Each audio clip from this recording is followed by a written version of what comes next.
So our topic for today is make a new source of income. Okay?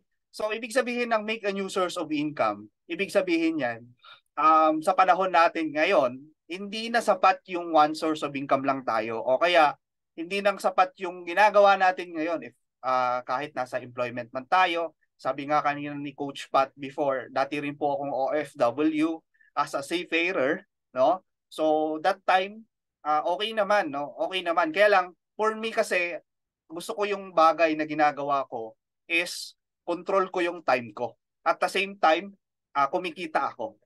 Okay? So, yun yung parang wildest dream ko na bakit ba kailangan pa natin magtrabaho sa pera kung meron namang paraan na yung pera yung magtatrabaho sa atin. So sabi ko, naghahanap ako ng mga opportunity na kung saan pwede kong magawa yon.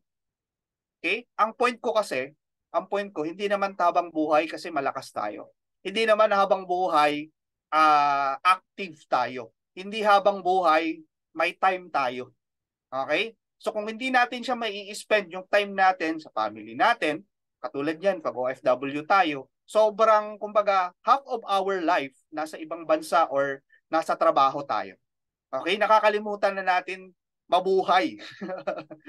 Ibig sabihin ng mabuhay is mag-enjoy or ma-spend natin yung time natin sa mga bagay na mas importante bukod sa pera. Okay? Bukod sa pagtatrabaho sa pera. Kasi this time, okay, lalo sa Pilipinas po, tumataas yung mga bilihin, 'di ba? Tawag nga natin doon inflation. So hindi na sapat yung isang source of income para mabuhay tayo ngayon. Kaya nga pansin natin, parang mas lalong lumilipas yung panahon, mas lalong parang ang hirap, sabi nga nila, kumita ng pera. Okay?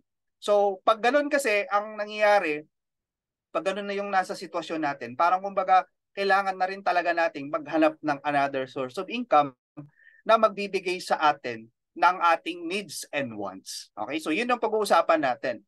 Okay? So, sabi ko nga sa inyo, hindi po masasayang yung oras natin dahil sa etong topic natin is napaka-interesting. Okay? Ayan. So, let's proceed. Ano ba tong topic natin na to? Ano ba itong pag-uusapan natin? So, unahin muna natin to, no?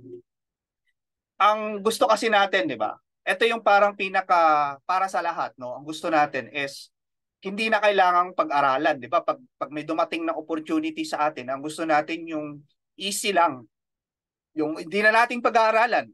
Magbibigay na lang tayo ng pera natin at ang akala natin is yun talaga yung magliligtas na sa atin sa kahirapan, di ba? May mga ganun eh. Kaya pag ganun ang hanap natin, ano, parang medyo negative siya. Okay? Isa pa yung double agad yung kita, 'di ba? Pag double agad yung kita, parang red flag na siya, 'di ba? Kasi nakaka ano kung iisipin mo, nakakapagtaka paano mo maidodoble yung kita mo. Although pwede yan sa business na matagal mo nang ginagawa. Pero kung bago pa lang na opportunity na sasalihan mo, tapos doble agad yung kita mo, napaka-imposible. Okay? Pangatlo, sobrang taas ng interest. Di ba may mga nag-o-offer dyan sa online or social media or kahit saan na nag-o-offer sa inyo, tapos magbibigay ng mga fixed income. Sabihin sa'yo na maglagay ka lang ng 5,000 pesos. Itong 5,000 pesos mo kikita ng 450% in 1 week. Sinong ano doon? Sinong may experience sa ganun? Taas po ang kamay yan. Please type 1 kung na-experience mo na yun, may nag-offer sa'yo ng ganyan, no? At the end of a week, okay, yung pera mo umakyat ng 450%. Okay? Grabe, ano?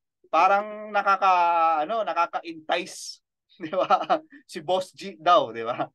Okay? Mabilisang kitaan. Yan, no? Easy money, easy rin po mawala. Tandaan po natin yan. Pag wala tayong sistema, paano kumita ng pera at easy lang natin siya nakita, wala. Okay? Red flag yon. Okay, panglima po at panghuli, one time big time investment, di ba? Yung parang pag naglagay tayo ng $100 or 5,000 pesos, kinabukasan milyonaryo na kagad tayo. Yung mga pangakong langit at lupa, 'di ba? So yung yung mga promises, no?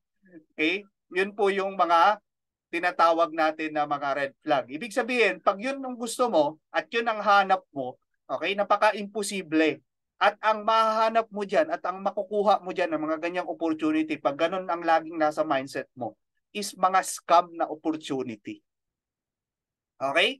So whatever kasi na na-attract natin sa sarili natin, yun din po yung makukuha natin. Katulad po ng mga nandyan na mga ano na yan, sinabi natin, di ba? Pag yun kasi, malamang sa malamang, ang makukuha po natin is mga scam. Okay? So pag yun ang gusto mo, scam ang hanap mo. Sabi nga sa PowerPoint natin. Okay? So tuloy natin. Yan. So ang concept, paano kumita ng pera before, okay?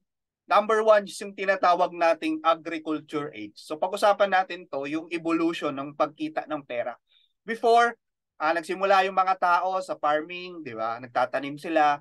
Until such time, sa pagtatanim, dumating na yung point na nagkaroon na ng mga factories, di ba? Yung mga factory workers, di ba? Yung mga galing din yung farming, yung mga tao or mga anak nila ng mga farmers, pumasok na sa factory. Kasi nga, sa farming, mag-i-spend ka ng ilang months, ilang years para talagang kumita ka.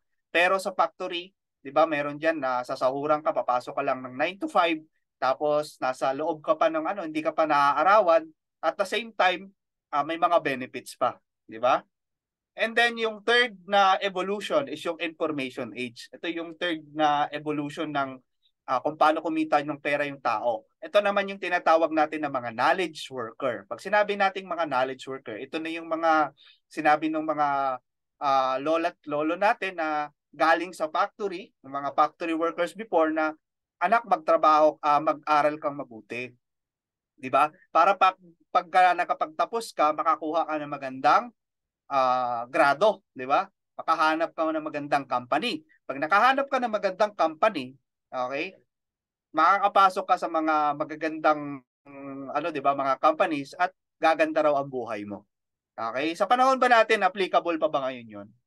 Okay? Makikita natin ngayon napakaraming graduates ng nursing, wala namang trabaho. Maraming graduate ng seaman, wala rin namang trabaho. Maraming graduate ng law, wala rin namang trabaho, 'di ba? So, ibig sabihin hindi na siya applicable ngayon. Okay?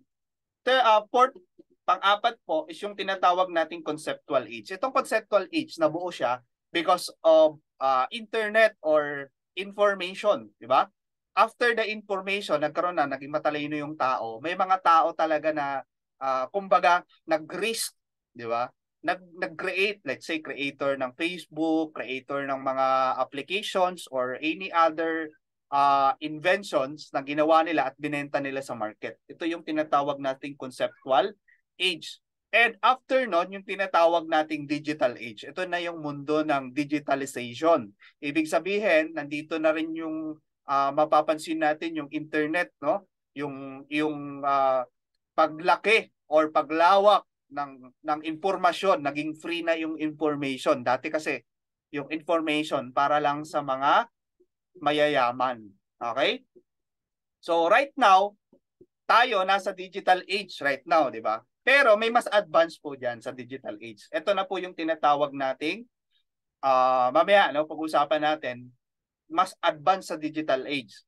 Okay? So right now, ito yung nakikita natin na Facebook, Google, Amazon, lahat ng mga application na yan, na-create yan nung panahon ng creators age. And then nag-boom sila nung digital age. Right now, we are already on the tinatawag nating robotic age. Ang robotic age po, mapapansin natin siya. Okay? Merong mga tinatawag na mga devices like robotic assistants na pwede mo lang i-automate yung schedules mo, i-automate mo kung sino yung gusto mong tawagan, yung rep ninyo, i-automate mo yung TV, lahat ng appliances mo sa bahay, pwede mo siyang automate using robotic assistants, yung Alexa, di ba? Pwede mong sabihin sa kanya, please open the lights, di ba? So, yan yung mga samples natin dyan, no? Actually, akala natin sa movie lang napapanood before. Pero right now, ginagamit na talaga siya. And meron pong tinatawag na robotic cook.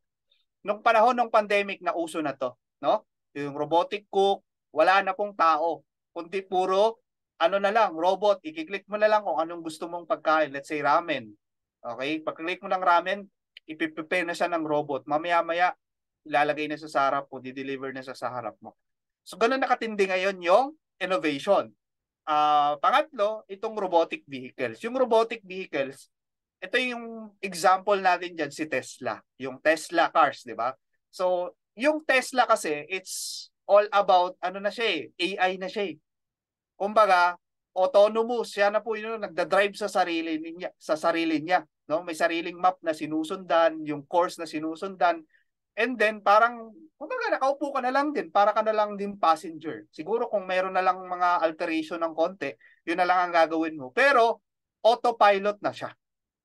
Autopilot siya. Naalala ko kasi, nung time na nagbabarko pa ako, no, meron kaming tinatawag na autopilot. Once na yung barko namin, nasa, ano na siya, nasa open sea na, pag sinabing open sea, nasa medyo gitna na siya, wala na masyadong, ano, malayo na siya sa pier, di ba? Ang ginagawa namin, ino-autopilot namin siya. May sinusundan lang siyang course. And then kahit nakaupo ka na ng ganyan, yung barko, tuloy-tuloy na siya. Kung ano yung speed na gusto mo, kung ano yung course na gusto mo, yun lang, ganun na lang. Tapos siguro, ano na lang, parang nakakatamad yung ganong dati kasi wala ka nang masyadong gagawin 'di ba? So, kumbaga, kung nangyayari na 'yan, kumbaga na-experience natin 'yan sa ibang mga bagay ngayon sa mga cars naman, no? Sa mga sasakyan, okay? So, robotic deliveries. Yung robotic deliveries po sa ibang bansa kasi yung Amazon, yung Prime na 'yan, sila yung nagdi-deliver yung mga robots na sa mga bahay-bahay, no? So, mga drones, ni-deliver na 'yan, no? Ibig sabihin, dito kasi sa atin hindi pa masyadong applicable baka kasi yung mga drones hindi na bumalik. Okay.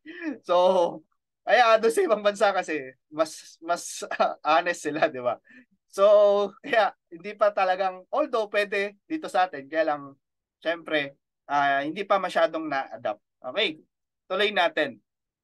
Sa mga cellphones natin, merong tinatawag diyan na mga AI din. Yung sa Samsung example diyan yung Bixby, sa ano naman sa iOS, sa Apple is yung Siri. Okay? So sabi nga dito, Tesla planong mag-mass produce ng humanoid robots. Ibig sabihin, ito na yung parang nakakatakot na panood nyo kanina dun sa video. No? Sabi nga niya, ano pa ba ang hindi magagawa ng AI ngayon? Okay? Yun na lang daw yung mga trabahong need ng empathy. Meaning ng empathy, need ng emotional. 'Di ba? Kasi ang robot, ang kulang lang sa robot or AI is emotion. Okay? Yun lang yung parang pinaka-advantage natin dun sa robot, yung emotion lang. Okay? Pero the rest, kaya na pong gawin ng robot. Okay? Siguro ang magdrama na lang ang di kayang gawin ng robot. Okay? Which is, yun ang nagiging advantage ng robot sa tao. Okay? Kasi hindi naman siya nagkakasakit, hindi naman siya nalulungkot, 'di ba? Hindi naman siya naglilib, 'di ba? Hindi naman siya nagkakaroon ng kumbaga, wala siyang emotional uh, defection, no, tinatawag natin, 'di ba? Kaya mas more na pipiliin siya ng mga negosyante kasi nga mas mura yung maintenance, mabilis lang i-maintain kaysa dun sa tao. Siyempre, ang tao kasi marami kang kailangan gawin Pero pag robot, okay na 'yan, 'di ba? Okay, wala siyang emotional attachment, 'di ba? Ganon. So, kumbaga, kung ano yung trabaho niya, gagawin niya 'yun kahit 24/7 pa. So, ang tao hindi natin kayang magtrabaho ng 24/7. Baka 6 days lang nasa 6 feet under the ground na tayo kung 24/7 tayo magtrabaho. So, ang question is, ano pa ba ang hindi kayang gawin ng AI right now, 'di ba? Yun na lang yung sa emotional ano na lang siguro, no? Yan. So tuloy natin. So right now, if you are studying a course of banking and finance, ang magiging trabaho mo sa bangko, 'di ba? Bank teller, cashier. Tapos ngayon, may mga innovation na tinatawag yung InstaPay at saka yung PesoNet. Yung InstaPay, PesoNet, 'di ba? Kahit gabi, madaling araw, pwede ka na mag-transfer ng pera. Hindi mo na kailangan pumunta sa bangko para mag-deposit. Using your GCash or bank account, pwede ka na transfer, 'di ba? So nawawala na po yung middle, yung tinatawag nating bank teller. So direct na, 'di ba? Next is journalism. Okay, kung nag-aral ka ng journalism, ang magiging trabaho mo host and anchor sa TV or TV network. So, right now, mas malalaki pa ang mga kinikita ng mga YouTuber, mga vlogger na hindi naman nag-aral ng journalism. 'di ba? Nag-vlog-vlog lang, 'di ba? Tapos okay, kaya pansin niyo yung mga host tsaka yung mga anchor ngayon, nagba-vlog na rin mga artista, 'di ba? Nagba-vlog na lang din naman. Kasi mas malaki pa yung kinikita ng mga vlogger na hindi naman talaga nag-aral ng journalism. Next is HRM, food industry. 'Di ba? Right now ang innovation sa food industry is yung tinatawag nating GrabFood and Food Panda. So nauso siya nung pandemic, 'di ba? Kasi mga nasa bahay lang with the tip of your finger, pwede ka na mag-order kahit nasa bahay ka lang. Ganun na po ka-convenient because of technology, because of innovation. Okay? Next is, ano pa ba ang pwede nating example? No? AB Mascom. Trabaho mo, customer service. Diba? Right now, ang customer service, ginagamitan na rin ng AI, artificial intelligence. Okay? So, kumbaga, makapansin natin dito, ang point ng pinag-uusapan natin dito, maraming trabaho ang mawawala because of artificial intelligence. So, nung nagkaroon ng pandemic, ang unang kumbaga tinamaan talaga is yung mga employed, 'di ba? Kasi nga hindi tayo makalabas, maraming nagsarang mga traditional companies at nagbawas sila ng mga tao. So, dahil nga merong pandemic, ang unang way na pinuntahan ng tao para makasurvive is yung tinatawag nating online or uh, online selling, 'di ba? Kumita sa online, yun yung number one na pinuntahan natin. So kumbaga, let us learn from the past. Let's say nangyari na nga po yun. So what if mangyari ulit siya on the next 2 years, 3 years from now? Okay? Sa tingin mo ba masusustain mo ngayon yung ginagawa mo? Or let's say itong yung ginagawa mo ngayon, sa tingin mo pag nangyari ulit yung pandemic, makakasurvive ka kaya? Are you positioning yourself to the winning edge? 'Di ba? Kasi hindi siya malayong pwedeng mangyari ulit 'yon.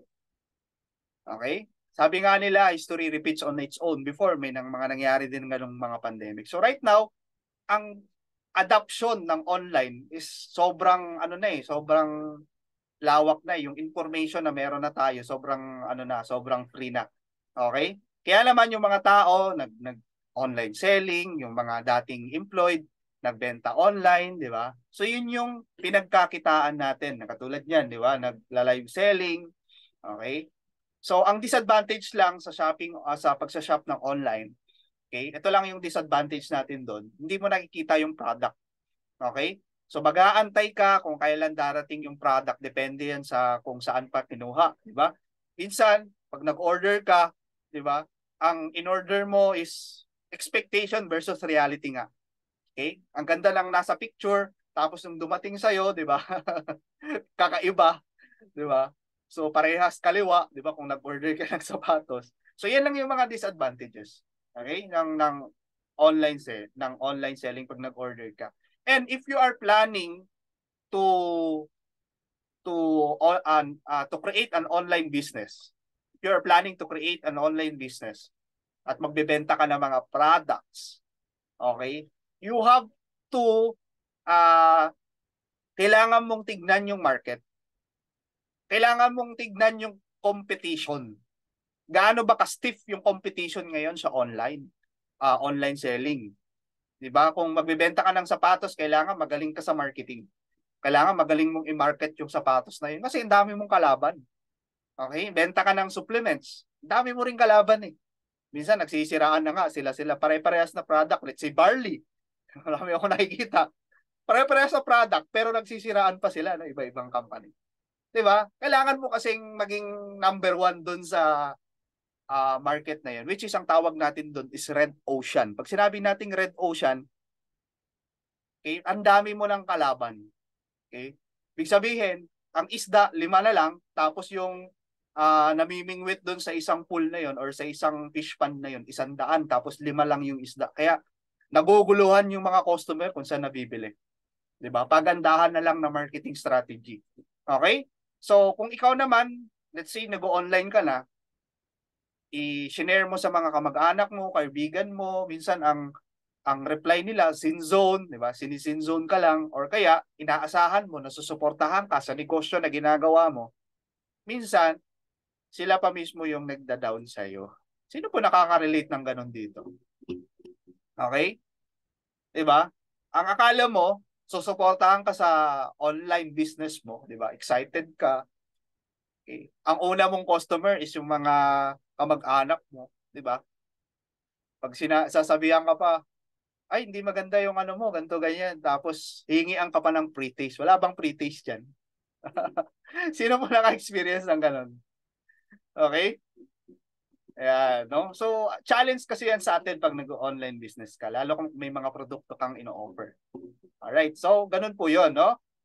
So, ang isa sa pinakamagandang business nung time ng pandemic at marami pong kumita talaga, kahit bata, kumita rito. So, sa trading, yung trading. So, why trading is the best business in the world? Bakit natin siya sinabing best business, no? So, ito na yung talagang pinakapag-uusapan natin, no? Intro pa lang yung kanina. Alright, so you can do it inside your home. Okay? Kaya mo siyang gawin kahit nasa bahay ka. Hindi affected ng lockdown or pandemic or economic recession. Bakit? Kasi ang trading, tuloy-tuloy yan eh. Kahit may economic crisis pa yung nangyayari dyan. Kahit nagka-pandemic pa yan. Ang trading po, tuloy-tuloy. Nung pandemic nga, ang only way na kumikita ng malaki is yung mga nagtitrade. Okay? Ayan. So, how to start trading?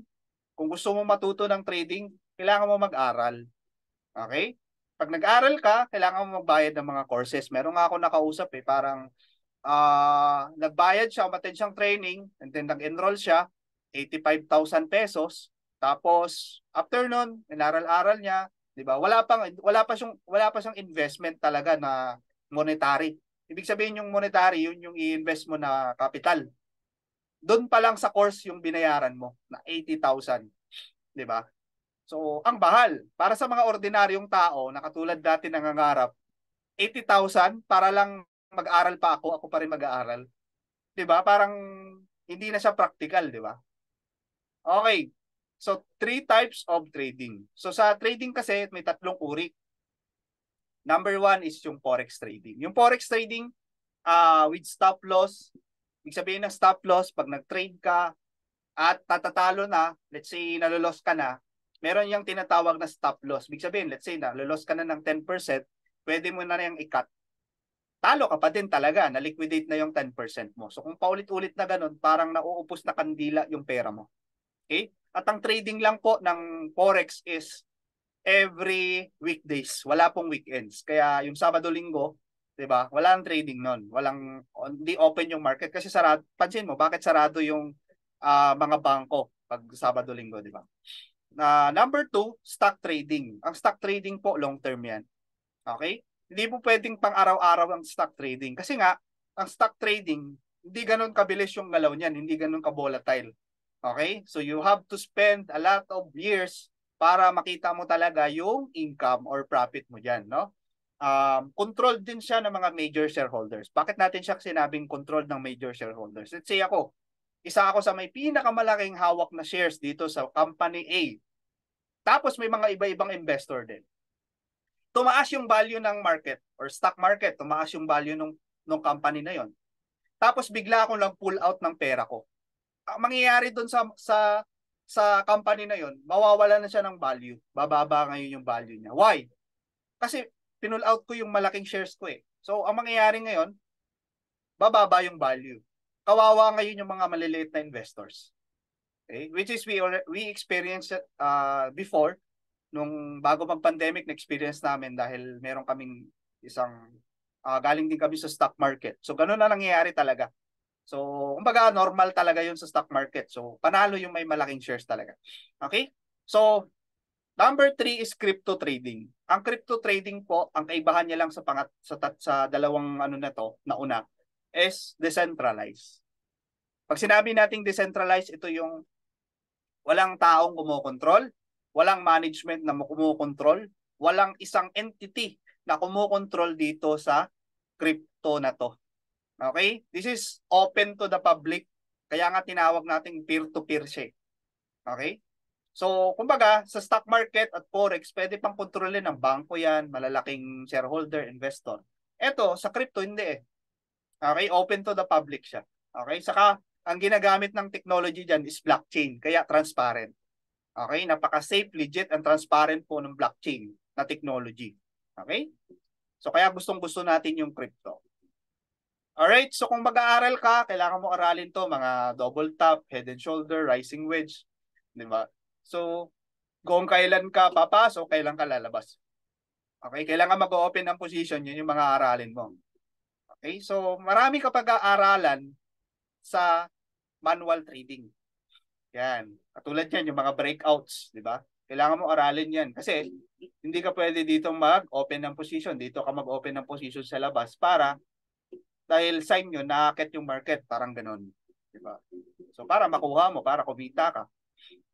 Okay, pero may mga false breakout din, mga tinatawag na ganyan. Pero, sobrang lalim niya. Kasi, ito lang naman yan eh. Yes, inaral mo, na-master mo nga yung mga ganyang mga, mga indicators, lahat ng mga patterns na master mo. Pero, ang hindi mo kayang i-master is yung galaw ng market. Hindi mo pwedeng sabihin na ito mangyayari sa market bukas. Ito mangyayari sa market mamaya. You can project, but you can hindi mo talagang mapipix na yun ang mangyayari. Hindi mo masasabi na ito talaga yung mangyayari sa market. Okay? Hindi 100%. Kasi projection lang yun, pwede nating sabihin. Kaya nga maraming mga professional trader, hindi sila nagbibigay ng fix na projection. No? Hindi nila pwedeng sabihin na 100% to. Okay? Kasi hindi mo alam eh. Kasi ang nagde-decide sa market is yung mga tao na nagtitrade doon. Okay? Alam mo ba yung mga nasa isip ng bawat isang nagtitrade? Hindi, di ba? Okay? So ang ano mo lang, ang control mo lang yung sarili mo. Pero yung utak ng ibang tao hindi mo control. Kaya hindi mo alam kung kailan anong mangyayari sa market, kailan tataas, kailan bababa. Okay? So, live market, okay? Ngayon, dahil kahit alam mo na, inaral mo na by theory, pero pag in-apply mo na siya, confused ka pa rin. Bakit? Iba po kasi ang theory sa experience eh. Okay? Kumbaga, pwede kang mag-aral ng swimming sa YouTube, pwede kang mag-aral sa libro ng swimming, paano ba yung butterfly, paano ba yung freestyle, paano ba yung backstroke, 'di ba? Paano ba yung ganun? Kahit kabisado mo na yun sa theory, yung application pa rin, kung paano mo siya i-apply, 'di ba? Sa first na pag-apply mo nun, malulunod, maano ka pa rin eh. Hindi mo pa rin kabisado yun eh. Kasi iba pa rin yung na-experience mo. Okay? Kaya nakukonfuse pa rin tayo kahit alam na alam natin theory. Ang dami nga dyan, magagaling eh. Magagaling sa theory, pero pag in-apply, wala na. Okay? Yan. So, ano nangyayari? Dahil gusto mong kumita, because you are a human, meron kang emosyon, ano nangyayari? Natatalo tayo sa trading. Maraming ako nakausap ng mga tao, lalo na yung mga newbie na gustong pumasok sa trading right now. Gusto nila, kumita agad. Manual trading yun ha. Gusto nila yung pag naglagay sila ng pera nila kasi maraming nagpo-post na itong income nila, itong income. Na-hype sila sa ganun. Which is hindi mo alam magkano ang natalo sa tao na yun bago niya na-master at kumita ng ganung kalaki. Kasi ang nakikita lang natin yung success ng tao na yun. Hindi na nakita kung paano niya, ano yung pinagdaanan niya bago nangyari yun. Hindi niya man pinapakita yung mga losses eh. Puro win. Di ba? Yan ang mahirap ngayon sa panahon ngayon. Akala natin walang perfect eh. Di ba? Perfect eh. Pag sali mo, perfect agad. Di ba? Okay? Ang nangyayari sa atin, pag tayo na nag-a-apply, nandiyan na yung emosyon natin. Kakabahan tayo. Minsan pag nananalo ka naman, nagiging overconfident ka. Darating na yung greed, di ba? Mag-i-invest ka na ng malaki. Pag nag-invest ka ng malaki, pag nagkamali ka ng trade, in just a minute or seconds, pwede pong mawala, maubos yung pera mo. Okay? Sa manual trading, lalo na po sa futures trading, no? Diyan na darating yung mga anxiety. Okay? Hindi lang ikaw magiging apektado, pati pamilya mo. Yung isip mo, di ba? Apektado lahat yan. Okay? So FOMO, fear of missing out. O perang ka lang na ito, magandang tokens to, pumasok ka kasi ito magiging next Bitcoin. 'Di ba? Minsan napo-FOMO tayo, fear of missing out. And doubt. Yan yung mga negative or hindi naman negative, kumbaga as a human being, meron tayong emosyon. Kaya ito ang kailangan mo lang i-master kung gusto mo talagang maging trader na masasabi natin, 'di ba? Master your emotion, sabi nga nila. But kung ikaw naman ay professional trader, ito naman yung magiging ano mo. Pagka sa trading, araw-araw kailangan mo magbantay ng market, kailangan mo magbasa ng news, fundamental, mag-technical analysis, 'di ba? Hindi mo rin masusure na laging panalo yung trades mo. Wala pong ganun. Wala pong laging win. Sa 10 trades mo, 2 lang panalo diyan. 'Di ba? Pareto yun. Okay? So kung ngayon ka lang pagsisimula, 'di ba? Kailangan mo mag-isip kahit naman na master mo na yung trade. Gusto mo bang maging ganito, 'di ba? Nakakatulugan mo na yung trading, kakabantay ng market. Minsan masakit yung ulo mo, 'di ba? Sa overtrade, 'di ba? Naabot ka na ng 24 hours kaka-trade, 'di ba? Tapos puro talo hangga't sa dumating na yung point, binutas mo na yung screen ng monitor mo, 'di ba? Okay? Ayan. So, yan yung mga may experience mo. So, kung gusto mong experience to, nasa sayo. Okay. So, pero kung ayaw mo, meron naman tayong solusyon dyan. So, we are already in the blockchain. Okay? Ang blockchain po, yan ang sinasabi natin kanina, yan ang ginagamit ng crypto, is a digital database or ledger that is distributed among the nodes of peer-to-peer network. Ibig sabihin, ang may hawak ng transaction, lahat tayo konektado. So wala nang parang middleman, wala na pong gitna, wala na pong management na katulad sa bangko, gusto mo mag-send ng pera, dadaan pa sa bangko. Tayo, ang nag-uusap, dalawa lang. Okay? Yung magde-deposit at saka yung pagpupuntahan ng pera. Okay? So ang blockchain, okay? Blockchain is a method of recording information that makes it impossible or difficult for the system to be changed. Napaka-imposible nga naman, 'di ba? Ang blockchain, 'di ba? Paano mo 'yan uh, ma-change or ma-hack or ma-manipulate? Napaka-imposible kasi bago mo i-hack 'yan, dapat lahat ng nakakonect na mga block doon, ma-open mo. 'Di ba? Napakahirap nun. Okay? So, kaya naman, under blockchain, meron pong tinatawag na cryptocurrency. Yung cryptocurrency, yan yung pera sa loob ng blockchain. Okay? In short term, virtual currency ang tawag natin dyan. Ayan. So, ang evolution ng virtual currency, ito po siya. Okay? Sa mga walang idea, no? Nagsimula tayo sa barter. Noong unang panahon, hindi pa uso ang pera. Bartering lang, palitan ng mga produkto, palitan ng mga gulay, at saka prutas, or isda, sa karne, 'di ba? 'Yun yung mga ginagamit ng lola natin before. Hangga't sa na-discover na po yung ginto. Yung ginto, kumbaga, nakita natin, nagkaroon siya ng value. So, ito yung ginto na to, pwede kong ipambili ng kung ano, mga products and services. Kaya lang ang disadvantage ng ginto, mabigat siya dalhin. Let's say, magbibili ka ng bigas, o isang sakong bigas, o ilang ilang bar ng ginto yun. Ano yung puputulin mo pa, di ba? Kung gagamitin natin ngayon, di ba? So, parang kumbaga, hassle siya. Kaya nag-create tayo ng metal coins. Yung metal coins kasi, mas madali siyang dalhin. Tsaka, meron na siyang value. Kumbaga, kung piso lang talaga yan. Kung 20 lang talaga yan. So, nakikita mo na or nabibilang mo na yung value ng coins na yan. Siyempre, dahil ang tao gusto pa rin mas convenient. Okay? Kasi nga naman, kung may 1,000,000 ka, tapos puro barya, di ba? Ang hirap magbilang nun. Kaya nag-create tayo ang tao ng fiat money or paper money. So, ang paper money, yan na yung gamit natin ngayon. Pero, most of the time, ngayon, ako, more on more on, kung hindi credit card or di debit card, as electronic money or cryptocurrency ang ginagamit ko. Kasi hindi na ako masyadong gumagamit ng paper money. Dahil kung kailangan lang siguro at yung walang mga stores na hindi tumatanggap talaga ng GCash or electronic money, no? Okay? So hanggat sa na-create nga yung plastic card, debit card or credit card, na-create po yan. Okay, mas marami tayong may stored na mga pera natin dito sa loob nito. At the same time, nung pandemic, nauso po yung tinatawag nating electronic money like GCash, Paymaya, di ba, nauso yan nung pandemic. Hanggat sa dumating na po tayo ngayon sa cryptocurrency. Ang cryptocurrency ay pera din po yan. So yan na po yung naging evolusyon ng pera. Okay? Yan na po yung naging evolution ngayon ng pera. So alam na natin ngayon kung saan galing yung cryptocurrency. Okay? So kaya pag tinanong kayo, ano ba yung cryptocurrency? Yun yung evolution ng pera. Ito ngayon yung future money. Sabi nga nila, the future gold, no? Sabi nga nila, yun yung cryptocurrency. Okay, so tuloy natin.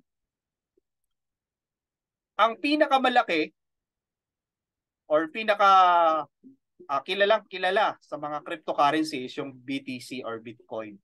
Ang Bitcoin po, yan po yung mother of all cryptocurrency nga. Okay, yung iba na to, tawag dito alternative coins. Yan, mga alternative coins to mga to. So ibig sabihin, nagsimula kasi ang Bitcoin 2008 yan eh, no? Okay? At yung iba lang sumunod na lang yan, no? Yung mga ibang mga alternative coins natin na nakikita dito. Ibig sabihin, lahat to nagkaroon na ng value. Ginagamit na siya. Okay? At yun po yung tinitrade natin, yung mga coins na yon, no? Bitcoin, Ethereum, Binance Coin, yan po yung tinitrade natin. So we are now in the corporations era. Pag sinabing corporations era, yung mga nag-a-adapt ngayon sa cryptocurrency ay mga korporasyon. Okay? Like Microsoft, no?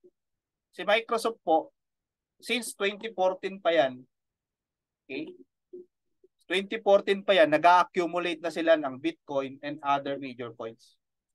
Ibig sabihin, hindi naman natin, baka hindi nila binobroadcast. Pero alam nila yung magiging advantage kapag nag-accumulate na sila ng mas maaga. Okay? So, baga, hindi natin alam yun eh. Wala naman nagturo sa atin. Okay? Next is, yan, Citibank. No? Korporasyon din naman yung Citibank. Diba? Citibank enters crypto space, launches digital assets. Meron na nga silang digital assets eh. Okay? Biruin mo, Citibank, international bank po yan. At nasa cryptocurrency na rin sila. Okay? Next po,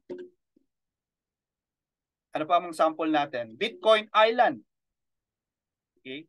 Pag pumunta ka sa Boracay po malapit to sa amin dahil taga Iloilo lang kami, Antique. Okay? Aklan, magkakadugtong lang yan. Okay? Ang Bitcoin, ang Boracay is a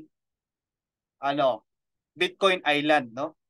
Tinawag na siyang Bitcoin Island kasi may mga foreigners na mga pupunta rito na mga into cryptocurrency din sila. Okay? Doon sila nagbabakasyon sa Boracay. Eh yung mga tao na yun may mga hawak na cryptocurrency. Kaya yung mga hotels na binubok nila, mga restaurants na kinakainan nila, okay, dyan sa Boracay, marami na po dyan tumatanggap ng cryptocurrency. So ginagamit na talaga siya.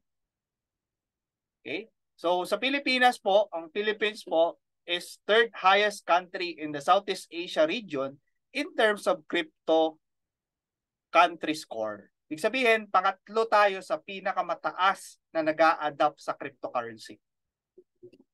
Okay? So magiging masaya tayo nun kasi kumbaga nagiging open na tayo, makakasabay na tayo sa worldwide, okay, sa adoption. Ayan. So itong picture na to, ito ay nakuha namin nung July doon sa Hong Kong, ano? Kasi ang target namin or ang goal namin kaya kami pumunta ng Hong Kong is maghanap kami ng ATM na cryptocurrency or Bitcoin, di ba? Let's say may cryptocurrency kami.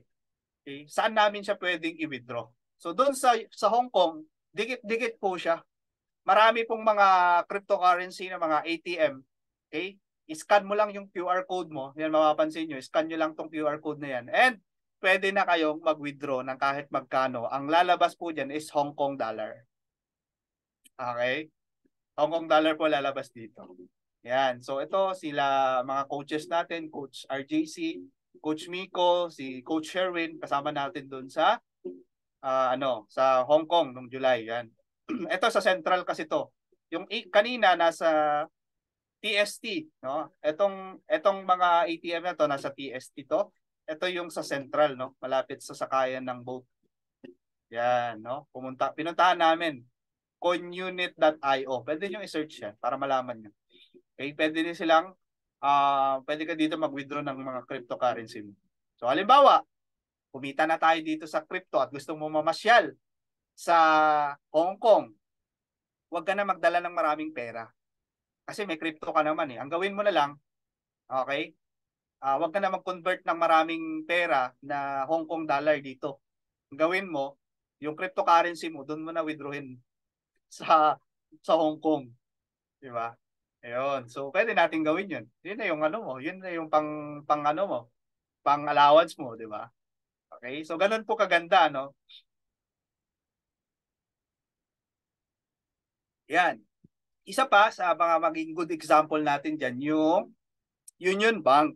Dito sa Pilipinas, sa Makati, makikita nyo na to. Okay? We are already adapting, no? Pilipinas, mabilis na nag-adapt. Ang Union Bank, okay, meron na siyang sariling ATM. Isa sa mga coaches natin ang pumunta diyan, si Coach Alec, no? Binidyohan niya yan. Follow niyo siya sa sa TikTok o kaya sa Facebook or sa anumang social media. Makikita niyo doon yung video niya na pinuntahan niya po ito, no? Ewan ko kung nag-withdraw siguro si Coach Alec dito sa sa Union Bank. Okay? So may video siya doon. Okay? So at ito pa yung mga iba't ibang mga korporasyon. Hindi ko na ba isa-isahin yan, no? Kilalang kilala niyo yan mga ano na yan, mga crypto, mga companies na yan, korporasyon na yan, na pumasok na po sa cryptocurrency. Shell, McDonald's, Nike, Walmart, di ba? AXA, dito nga sa insurance, so AXA, may Nestle, di ba? Hindi na natin isa-isahin. Kumbaga, lahat ng mga major at malalaking companies na kilala sa buong mundo, okay, is nag-adapt na sa cryptocurrency. Okay? Next is yung tinatawag nating ito, mga iba't ibang companies din. Like sa supply chain, meron din sa healthcare like Pfizer, sa insurance, Prudential Life, di ba? Meron sa energy, yung Siemens, parang ito ay German, di ba? Shell, di ba? Real estate. Okay? Sa government naman, Government of Dubai, di ba? Nag-adapt na rin sa Seoul. Yan, no? Kita natin yan, no? Sige yung adoption ng iba't ibang mga government at saka corporation. Yung ibang government po nag-a-adapt na po sa cryptocurrency. So tayo na po susunod doon. Sa travel, yung mga airlines like Etihad Airways, Singapore Airlines, at iba't iba pang mga airlines, okay, nag-adapt na po sa cryptocurrency. So tayo na lang ang kulang. Ikaw na lang ang kulang na hindi pa nag-a-adapt. Di ba? Okay? Yan. So ito, explain natin ng konti. Pahapyawan natin to kung ano ba tong graph na to. Ito yung tinatawag nating historical graph ng Bitcoin. Kailan ba siya nagsimula? Ang Bitcoin po, nag-start po yan mga around 2008. No? Dito, makikita nyo yung value ng Bitcoin nasa 0.10 or 10 cents. Di ba? Parang mga 50 pesos or 5 pesos. Tama ba ako? Okay? Ngayon, 5 pesos pa lang ang value niyan. 2008. Wala pang value, di ba? Hanggat sa dumating sa point po, yung mga nasa pioneers era, ito kasing era na to, yung 2008 to 2012. Okay? Yung era na yan, ang tawag dyan is pioneers era. Ibig sabihin itong mga nag-adapt dito, okay? Nung nag-start sila na bumili ng crypto dito, kumita sila nung umabot po ang crypto sa $10 or 500 pesos. From 5 pesos, naging 500 pesos. Okay, syempre kung may 10 ka nabili dito or 100, okay, 100 BTC ang nabili mo. So meron ka ng 50,000, di ba? Ba? Meron ka ng 50,000 kung meron kang 100 Bitcoin, di ba? So next is yung era na tinatawag nating speculators era. Ito kasi yung mga nasa pioneers era, ito yung mga techie or yung mga nagmamine before ng Bitcoin nung nagsisimula pa. Tapos nakita ng ibang mga mga ano rin, mga enthusiast din ng technology or financial technology na okay pala ang Bitcoin. Okay? Nagsimula sila mag-invest dito. Okay? Kumita naman sila dito sa side na to. So, umabot po ang price na yon sa 50K isang Bitcoin. Umabot na po sa 50K. So, ibig sabihin, kung may 100 Bitcoin ka, okay, BTC, 100 BTC ka, okay, kung umabot na po sa $1,000 yung isang presyo, di ba? So, magkano na yan? Meron ka ng 5 million pesos. Di ba? Galing dito, nabili mo lang 5 piso isa noong 2008. Okay? Yan po ang matawag natin ditong era, speculators. So nakita na po ngayon ng mga retail trader, 2016 to 2020, yung mga nagtitrade sa Forex, nagtitrade sa stock market, nakita nila yung potential ng Bitcoin. Ba, okay itong Bitcoin nagkaka-value So potential to, pwede nating i-trade. So itong mga retail trader na to, nagkaroon ng interest sa Bitcoin. Okay? So anong nangyari? Nagsimula sila dito. Dumating sa point, umabot po yan ng $10,000 yung price. Okay? Mga around 2018. Okay? Ibig sabihin, kung meron kang 100 Bitcoin, that time, okay, nabili mo noong 2008, let's say. Okay? Kung meron, nag-value na siya ng $10,000, sa peso po yan is 500,000 pesos. Diba? 500,000 pesos yan. Okay? So kung meron kang 100 Bitcoin, magkano na yan? Okay? So meron kang ilan yan? 1, 2, 3, 4, 5, 6, 7. 7 na 0. Tama. Tama. Magkano na yan? Oh, meron ka ng 50 million pesos. Di ba? May 100 Bitcoin ka, meron ka lang 50 million. Kaya lang hindi natin naabutan yan. We missed the opportunity, di ba? Okay? Ang nangyari, nakita lang natin to, natagpuan natin, corporations era na siya. Okay? From 2020, itong side na to, itong year na to is 2020 to 2024 yan. Okay? Every 4 years kasi may tinatawag na halving. Ibig sabihin ng halving, lumiliit po yung supply na nilalabas or supply ng Bitcoin sa market. Kasi marami na nagmamay-ari. Okay? So, ang nangyari, yung corporations era, dito na tayo na open. Dito na tayo nag-start. Dito na, ito na yung, nandito na tayo ngayon. Okay? So, kung mapapansin natin, itong pinaka-peak na price na to, umabot na po yan sa 3.5 million pesos. Yung pinaka-peak na price nung 2021, kung di ako nagkakamali, umabot na sa 3.5 million pesos. Isang Bitcoin. Okay? So kung nabili mo lang ng 5 piso yan noong 2008, grabe, sobrang yaman mo na siguro ngayon. Kaya lang, we missed the opportunity. Okay? May isa pa tayo. Government's era. Ito yung last era. By the next 2024, yung pinaka-last na supply na ilalabas na Bitcoin, ibig sabihin yung mamamine na Bitcoin, okay? Sa 2024, ito yung halving na tinatawag, no? Okay? Sa 2024 by February or April, di ba? Darating sa point, no? Kasi ang supply ng Bitcoin lang is 21 million. Ang nailabas na po na supply is almost nasa 19 million pataas na or nasa 20. Okay? So ang natira na lang diyan mga 2 million na pinag-aagawan natin. Okay? Kaya naman, yung mga corporations na to, mga korporasyon na to, naggagahol na. Nag-accumulate na ng maraming Bitcoin. Why? Kasi alam nila na pagdating ng time, after 2024, ng halving na yan, Bitcoin halving by 2024, is mag-shoot up po ang presyo. Anong, anong kasiguraduhan natin na mag-shoot up nga ang presyo? Pwede kasi nating sabihin yan. Pero kung wala naman tayong reference para mag-shoot up yan, parang promising na lang din ang nangyari. Okay? Bakit siya nag-shoot up? Sabi nga natin, ang Bitcoin meron lang pong 21 million na supply. ang nailabas na or nabili na ng tao is 19 million. Ibig sabihin, yan na po pag may-ari na yan ng mga, let's say ako, meron akong Bitcoin, ikaw, meron ka rin, di ba? So, ibig sabihin, yan ay nabili ng tao. So, right now, sobrang laki ng demand ng mga tao sa Bitcoin. Ang daming gustong magkaroon ng Bitcoin. Yung mga tao ngayon pa lang na-open sa crypto at mga tao na susunod na sila pa lang mag-open sa crypto is masasama dun sa demand. Sabi nga natin, supply and demand. Okay? Ang trading is more on supply and demand. Pag sinabi nating supply and demand, okay? Pag mataas ang demand, okay? At kokonti ang supply, ang mangyayari po sa presyo is tataas. Let's say, lagay na lang natin sa ganito, sa bigas. Nung panahon na kumonti ang supply ng bigas, hanggang ngayon, konti pa rin, kaya mataas pa rin ang value.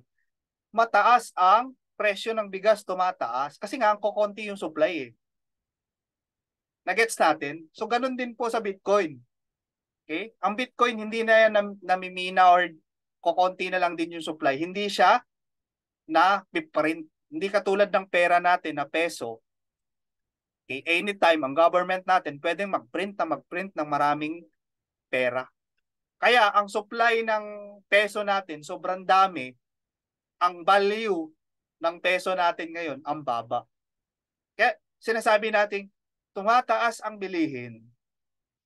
Hindi naman yung bilihin ang tumataas doon. Bumaba kasi yung supply bumaba kasi yung value ng peso natin dahil print ang government ng pera natin. Okay? Kaya dumami yung supply ng peso, bumaba ngayon yung buying power. Ibig sabihin ng buying power, yung dating 1,000 mo, kung nakakabili pa yan ng dalawang, let's say, LPG na gas, ngayon, yung 1,000 mo, hindi na kasya sa isang LPG lang. Nagets natin? So yun po yung point natin. Ang point natin, why we keep on saving peso, na pwede naman tayong mag-save ng cryptocurrency na tumataas yung value. Nakuha nyo po yung point ko, nagets nyo? So yun po yung gusto nating i-open sa bawat isang mga nakikinig dito sa atin. Kailangan na nating magising sa katotohanan. Kailangan na nating magising sa katotohanan. Why saving peso if you can save cryptocurrency na tumataas yung value? And if you convert cryptocurrency, let's say may 1 Bitcoin ka, ang katumbas ngayon yan, nasa almost 2 million pesos. Lagay mo yung pera mo sa bangko. May 100,000 ka ngayon, lagay mo sa bangko. After 1 year, magkano kikitain ng pera mo? Kayo na makakasagot niyan. Diba? So, kumbaga, let us come to realize na we need kumbaga, kailangan natin kumita sa pamamagitan din yung pera natin. Hindi yung pera natin natutulog lang dyan or yung pinagpaguran nating pera, mapupunta lang naman sa wala. Okay? Yun po yung gusto nating i-share sa bawat isa. Yun ang gusto nating mabigyan or ma-share na information sa lahat po na nakikinig ngayon. Okay? So kung gusto natin magkaroon ng, 'di ba? Hindi problema yung hindi yung problema yung nag-earn tayo eh. Ang problema natin, ano yung gagawin natin sa kinita natin para palaguin to? Ano yung mga opportunity? Ano yung pamamaraan para palaguin itong pera ko? Okay? So kung walang ganon, ang nangyayari kasi, yes, nag-earn ako. After we earn, saan napupunta? Ginagastos lang natin. Darating sa time, tumatanda tayo. Okay? Darating sa time, magre-retire ka din dyan sa trabaho mo. At the end of the day, iisipin mo, ilang years ako nagtrabaho, di ba? Ang dami na nating mga ganong kwento. Ilang years na nagtrabaho, pero nung nag-retire, wala na. Wala nang source of income eh. Okay? So yun po yung gusto nating mangyari. So ngayon pa lang, na-open na natin yung mind natin sa ganitong opportunity at may chance tayo na pagdating ng time na mag-retire tayo is we are living on freedom. Ibig sabihin ng freedom, hindi ka na mamumblema sa kung saan mo pang kukunin yung panggastos mo araw-araw. Okay? So with this kind of opportunity. Okay? So yun yung gusto nating iparating or i-share sa mga kababayan natin na nandito, ano? So yun po, no? Yan. So ang cryptocurrency is nire-regulate na ngayon sa US. Okay? Pinagdidebatehan na nga yan sa US eh. 'Di ba? Nanalo na nga yung XRP. Ang dami na pong kumbaga nare-regulate na po yung cryptocurrency. And the good news is magiging safe kasi alam natin sa crypto world maraming scams. Maraming tinitake advantage ang crypto. Na ang crypto hindi naman scam eh. Tinitake advantage lang nila. So kung mariregulate na yung cryptocurrency, ang kagandahan nun, magiging safe na rin talaga siya. Okay? Malalayo na rin talaga siya sa mga scams kasi nare-regulate na eh. Okay? So next is, what to do next to prepare for the future? Ito ang question. So, are you preparing for your future? Marami kasi sa atin, YOLO, no? You only live once. Kaya happy-happy muna tayo. Party-party muna tayo. Kaya yung kinikita natin, I deserve this, di ba? Pero, the question is, are you preparing for the future? Ano yung hakbang na ginagawa mo for you to prepare for the future na pwedeng mangyari? Alam naman natin na hindi naman lahat ng plano natin is mangyayari or maaayon sa atin, di ba? Okay? Kaya ang kailangan natin, yung tinatawag nating planning, paano kung mawalan tayo ng trabaho? Yun dapat yung pinaplano natin. Paano kung mawalan ako ng source of income? Saan ako kukuha ngayon? Yun dapat yung question natin ngayon. Okay? So, right now, we need to accumulate and generate more Bitcoin or cryptocurrencies. Okay? So, with the use of AI, okay, we can accumulate, kahit may trabaho ka, kahit nga may ginagawa ka, pwede mo siyang isabay. Kasi nga, ang gagawa ng trabaho na yon is yung AI or robot, which is yung Royal Q. So, welcome to the future. Okay? So, there are two ways to accumulate cryptocurrencies dito sa Royal Q. Number one is AI trading. Number two is subscription business. Okay? So, this is the new generation trading. Okay? So, ang ginagawa ng Royal Q, ikino-connect natin siya sa mga exchanger. Ito lang po yung mga exchanger na kumaga pinili natin kasi ito lang po yung mga legitimate na kung saan dito kasi tayo maglalagay ng mga pera natin or capital. Hindi po natin ilalagay sa robot yung capital ha. Dito po nilalagay yan sa mga crypto bank or tinatawag dating exchanger using the API management or application programming interface na pinapayagan natin yung robot na automate ng trading natin. Pero wala siyang access doon sa ating mga funds. Yun po ang kagandahan nun. Kasi nandito yung settings kay Binance, Huobi, Bybit, OKX. Yun po kasi yung mga legitimate na crypto bank kung saan doon lang tayo maglalagay ng ating mga capital. Okay? So kung merong nag-o-offer sa inyo at ilalagay ang capital sa robot, red flag yun. Di ba? Bakit mo ilalagay yung capital sa robot? Hindi naman yan exchanger. Okay? Next is, yan, ang Huobi Global po, isa sa mga pinaka-trusted din yan. No, i-search nyo na lang po para at least kayo mismo makita nyo kung gaano ka-legitimate yan.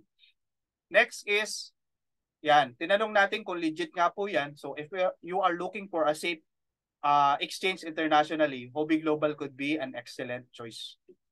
Yan. So ito na po yung ating, kasi may mga naghahanap ng registration ng Royal Q natin. So nandyan na po, pwede nyo yung screenshot. Okay? Pwede nyo pong screenshot yan. Yan. So we are registered, entity name, Royal Q Quantify. Yan. So ito yung registration number natin. Jurisdiction, nasa California. So registered tayo sa California, Secretary of State of California. So naka-file po yan doon. Okay? So napatunay na legitimate tayo nag-operate.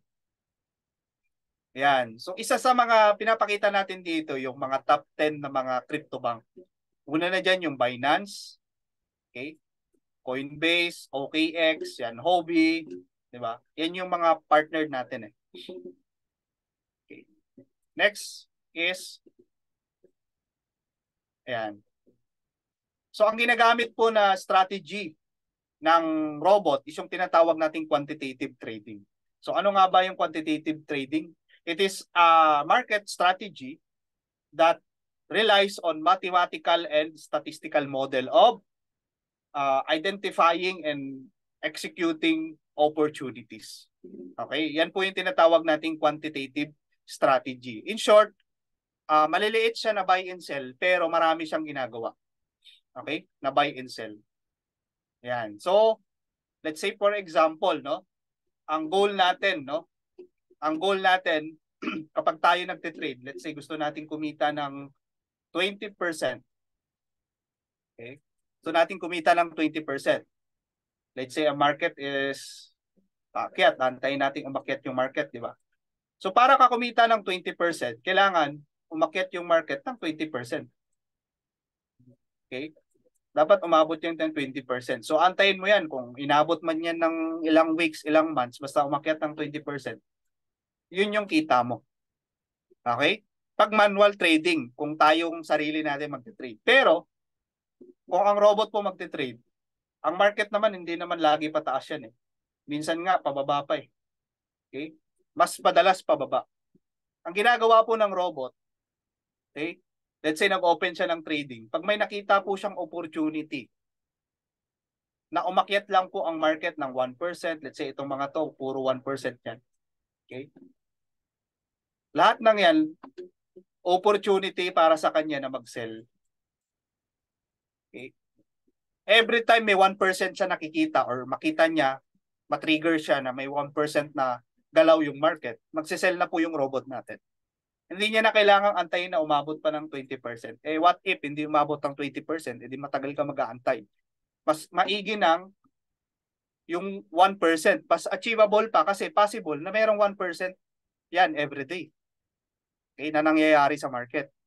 'Di ba? Kaysa yung 20% suntok sa buwan, 'di ba?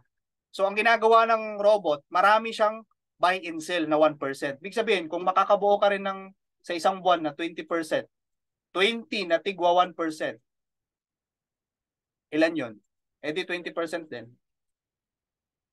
Pero hindi ka na nag-antay ng sobrang akyat ng market. Doon pa lang sa naglalaro yung market sa volatility na tigwa 1% lang, kumita ka na. Alright? So yun po yung strategy na ginagawa po ng bot natin. So volatility is good for the robot, no? So sa technical, compare mo sa robot. Sa technical kasi, kailangan sa manual, kailangan mo mag-technical analysis, fundamental analysis, magbasa ka ng mga news. At the same time, tayo po ay may emosyon. Hindi pwedeng hindi involve yung emotion natin. Okay, sa manual trading. Pero sa robot po, live data yan. No emotion, quantitative trading, at meron tayong mga trading parameters na sineset. Kaya kahit natutulog ka, yung robot mo, 24/7 nagtitrade siya. Okay? So saan ka makakakita ng ganong opportunity? And super intelligent, 24/7, 365 days. Kasi 1 year kasi yung subscription natin sa robot natin. So 1 year siya magte-trade sa atin. Okay? So let's say ganyan, ito yung ginagawa ng bot natin. Start siya ng trading. And kapag umakyat ng 1.3%, waiting ngayon po yung robot natin. And then, ang mangyayari po sa kanya, pagka bumaba po yung market ng 0.3, diba? Umakyat ng 1.3, bumaba ng 0.3, diyan na siya magsisell. So meron kang malinis na profit na 1%. Kasi minus mo lang yung 1.3 sa 0.3, ibig sabihin, meron kang natirang 1% na profit. Bakit kailangan ganon? Kasi nga, yung 0.3, trigger na yun, napababa na yung market, kaya kailangan mo na mag-sell. Okay? At least, na-secure mo yung 1% profit. So, yun po yung ginagawa ng robot. Okay? Paano naman, let's say, sir, umakyat yung market ng 10%. Eh, 1.3 lang bang pwedeng kitain? Hindi. Okay? Let's say, umakyat ng 10% at saka palang bumaba ng 0.3. Okay? Magsisell yung robot yan and meron kang take profit na 9.7%. Nagets natin? Okay? So, yun po yung ginagawa ng robot. So, kailan ulit siya bibili? Bibili ulit ang robot natin once po na umakyat yan ng 0.5. Yung market ha, hindi po yung robot yung umaakyat. Kasi baka isipin ng iba, yung robot yung gumagawa ng trend. Hindi po. Yung gumagawa ng trend is yung market. Okay? Ibig sabihin, kung saan tayo nagtitrade. So, tinitignan ng robot yan, inaabangan niya yung market kung ano yung galaw. Ngayon, pag umakyat ng 1.3% or nagdire-diretso to 10% at saka palang bumaba ng 0.3, doon siya magbe-base ng kikitain mo. Hindi po yung robot yung parang magtatrabaho na parang siya yung gagawa ng market. Hindi. May market po na inaabangan yung robot, which is yun yung tinitrade nating mga tokens. Okay? Ayan. So, paulit-ulit lang yan. Cycle po ang ginagawa na po ng robot. So, wala po siyang sinisell na loss. Wala po siyang sinisell na loss. Okay? Yun po ang kagandahan sa bot natin. Alright. So, ito po yung transaction na nangyayari. Okay? Real time na ginagawa po ng robot. Pansin nyo, marami siyang ginagawang buy kasi bumababa yung market and then pag umakyat, okay, pag may opportunity na makapag-sell siya, sinesell niya. Diba? Kahit itong panahon na to, kung tulog ka man, diba? Nagagawa niyo yung trabaho niyo. Yan o. Daming buy, tapos sell, puro sell, diba? Ayan. Yan po yung mga sample earnings, ano, sa trading, yan o. Yan, katulad po niyan, no? Kumikita ng $113, $53, $314, $118. Kumbaga, parang average ng kita nitong tao na to. Hindi po siya bumababa na almost siguro nasa $200 average income per day, no? Palagay na lang 150 or 200, no? Hindi na masama. Ang gumawa po nito, robot eh, hindi naman tao. Okay? Kahit yung may-ari nitong robot na tutulog, nagki-create siya or nagki-create siya ng profit. Saan ka makakita ng ganung opportunity? Wala, dito lang po yan sa Royal Q. Okay? Ito rin, ganun din, no? Magkakaiba lang sila ng profits. To updated po yan, no? 11, November 5, 2023. Grabe, no? $100. Kung kumikita ka ng 5,000 pesos a day, you don't need to work. You don't need to work anymore. Ah ba? 5,000 pesos a day. Kaya ka nang buhayin yan. Kung simple lang naman ang lifestyle mo, let's say nasa probinsya ka, okay? Kumikita ka ng 5,000 pesos a day. No? You can do whatever you want, whenever you want. Yun eh. Okay? Ang goal naman kasi ng tao, guys, ang goal naman kasi natin, hindi naman yung mga luxurious na mga bagay. Alam nyo ang goal natin is time freedom and financial freedom. Yung freedom to do whatever you want, whenever you want. Yung gusto mong gumising sa oras na gusto mo, yung gusto mong gumala sa oras ng gusto mo, yung gusto mong, kumbaga, ikaw yung may control ng buhay mo. Hindi yung boss mo. Hindi yung trabaho mo, di ba? Yun naman yung pinaka-ultimate goal ng bawat isa sa atin na napo-provide mo yung mga pangangailangan mo at the same time nabibili mo rin yung mga wants mo. Tama ba? Yun naman ang gusto natin eh. Okay? Kaya kung makakahanap ka ng opportunity, eto na po yun. Royal Q na po yun. Okay? Maghanap kayo ng opportunity dyan sa labas. Wala kayong makikitang ganito. Meron dyan pagbebentahin ka. Wala kang benta, wala kang kita. Di ba? Hindi katulad nito. Sabi ni Sir Geoffrey, if it is too good to be true, for sure, it's not true. Tama naman, no? Tama naman po yun. Pag too good to be true talaga, hindi siya totoo. Pero kung meron pong nakaka-experience at nakakagawa, katulad po nitong mga pinapakita natin dito, this is already a facts. Kumbaga, this is already evidence, di ba? Hindi tayo dito pwedeng magsalita ng wala tayong ebidensya. Kaya itong mga pinapakita natin dito is all facts, statement, or lahat po ito ay totoo. Okay? If you want to experience, you can join us para ma-experience rin po, no? Ayan. Okay? So tuloy natin. Ayan. So iba-iba po yung mga earnings po natin. Kasi nakadepende po yan kung magkano po yung mga magiging capital natin. Okay? Swerte ka na kung meron ka siguro mga malaking capital na pwedeng ilagay dito sa bot, napakaswerte mo. Kasi nga, advantage para sa iyo yun. No? So may mga tao naman na hindi nila kaya yung mga malalaking capital, they started yung maliliit lang. Okay? Kaya iba-iba po yung mga earnings, pansin niyo po. Everyday nagbabago yung earning, depende sa market. At the same time, doon sa capital na nilaan mo. Okay? Ganun po siya. So, ito rin isa sa example natin. Ang puhunan niya kasi dito is 2 million pesos. 2 million. 2 million pesos po ang puhunan niya. So, all in all, ang kinita po nitong tao na to, dun sa 2 billion pesos niya in 6 days, kumita po siya ng 489,550 pesos. Intact pa po yung 2 million dyan.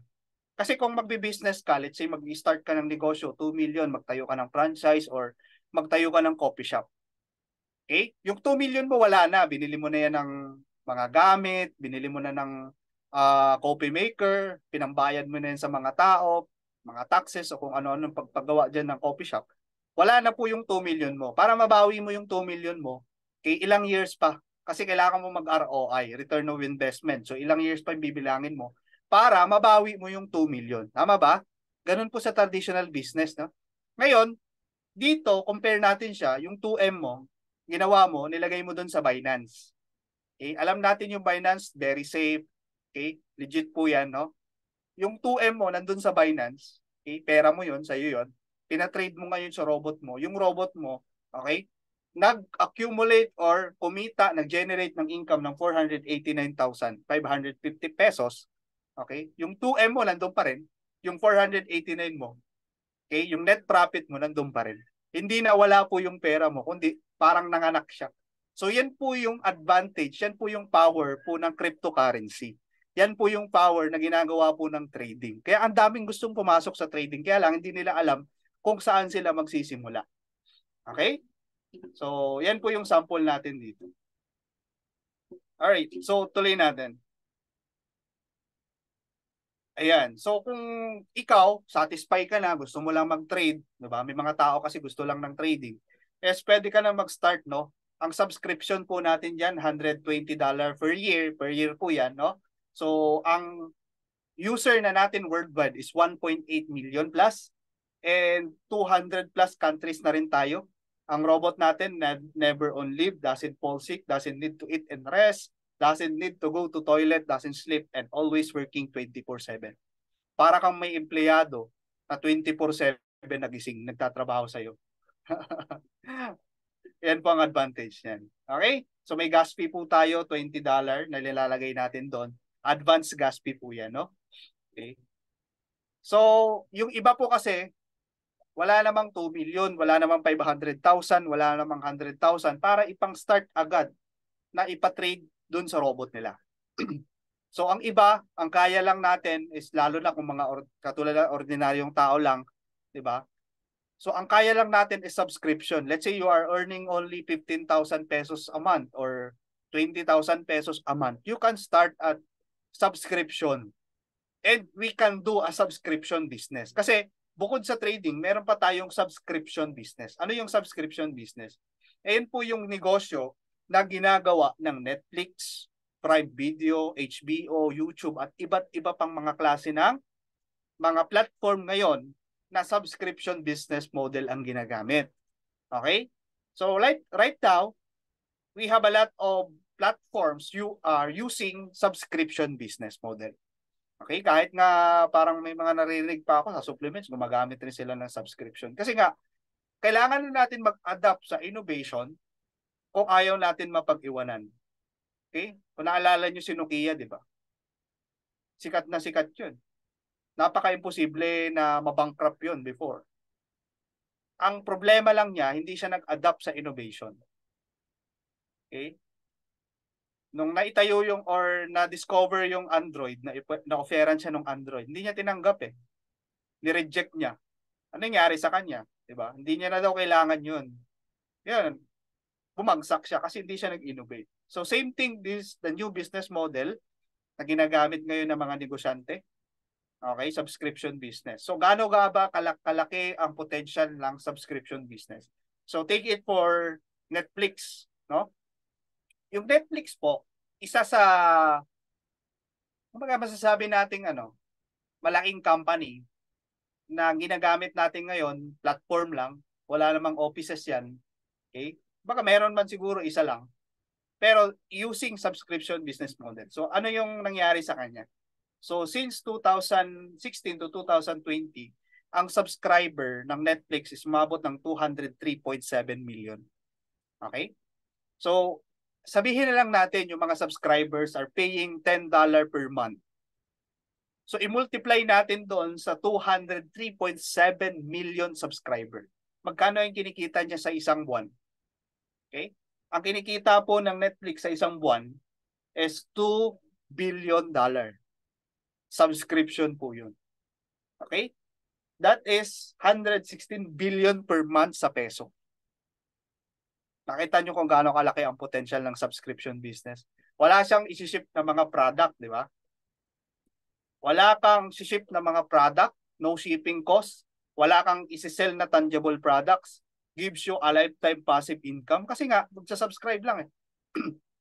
Okay? People are downloading the app, di ba? Para magamit nila, kailangan nila mag-subscribe. So, stable income yon. Okay? Worldwide po yung market. No boundaries, not affected by lockdown, and minimal po yung overhead expenses. So, tayo, bakit Royal Q? So, dami naman dyan ng mga opportunity sa labas na pwede nating gawin, or marami naman dyan mga bot sa labas na pwede nating itry. Di ba? For me, ang analogy ko lang dyan, ang logic lang po para sa akin is, kung maghahanap ka lang din naman, parang ganito yan eh. Gusto mo magpagamot sa doktor, may dalawang doktor. Okay? Etong doktor na to, yung isa na, kumbaga, ang experience niya na kapag nagkaroon na siya ng 1.6 million na patients. Okay? Natulungan na niya. Okay? Etong isa, wala pang experience. Okay? Kahit isa, wala pa siyang experience gamot or mag-opera. Saan ka magpapa-opera? Doon sa may 1.6 million na patients na napagaling na o doon sa walang experience? Doon na ako sa meron ng track record. So ang tinitingnan natin dito sa Royal Q is yung track record ng Royal Q na nagagawa niya. No? 1.6 million users, total profit po niya sa doon sa 1.6 million na yon is 130 million. Right now, ang pinaka natin diyan, pinaka latest is 138 million USDT in profit sa trading lang po alone. So kung ganun po yung nakikreate ng robot na to, wala na dapat tayong patunayan. This is not too good to be true. Kasi nga, andun na eh. Ang mga users na po, yung mga story na ng mga subscribers natin, yun na po yung mga nagpapatunay. If you search yung sa social media, marami na pong mga nagpapasalamat sa Royal Q, ilan na rin yung mga naging milyonaryo using Royal Q. So wala na pong, kumbaga, wala na tayong dapat patunayan sa Royal Q. Andito na po lahat, no? Okay? So tuloy natin. So, kaya naman ginagawa natin yung tinatawag nating rewards program. So the more na we use or we do the subscription business, okay? Magkakaroon tayo ng mga rewards habang ginagawa natin. So, eto yung mga tao na gustong mag-affiliate, meron tayong mga ranking. Okay? May VIP 1, VIP 2, VIP 3, hanggang sa VIP 6 ang goal natin dito. Okay? So right now, okay, pag nag-join ka, ang rank mo is VIP 1. Yan. So paano ba nag-work yan? Let's say, ako, nag-subscribe ako. And ang benefits ko, bukod dun sa trading ng robot, is kapag nag-share ako ng link ko sa ibang tao, meron akong $30 na marireceive pag nag-subscribe yon. At meron pa akong 20% sa team rewards. Paano nangyayari yon? So ganito siya. Let's say for example, sinare ko yung link ko. Wala akong binentang product sinare ko lang yung link ko doon sa tao na yun. Gusto din magsimula sa trading. Kasi nga, marami nag-o-offer dyan sa labas na hindi naman natin alam kung legit o hindi. Diba? So mas okay na, nandito na tayo mag-start. Okay? So ngayon, let's say nagustuhan niya, umattend siya ng Zoom, inaral niya, nag-research din siya sa sarili niya, ginawa niya due diligence, di ba? okay, nag-research siya at nagustuhan niya, nag-subscribe siya, meron akong $30. Okay? Ganun din, pag sinare mo pa sa iba, makaka-receive ka ng $30, $30. Unlimited po yun kahit ilan po ang i-share mo. Okay? Yan po yung sa VIP 1. Ngayon, every time they have trading profits, you earn 20%. Naalala natin, itong mga robot na to, may tinitrade to. Tama?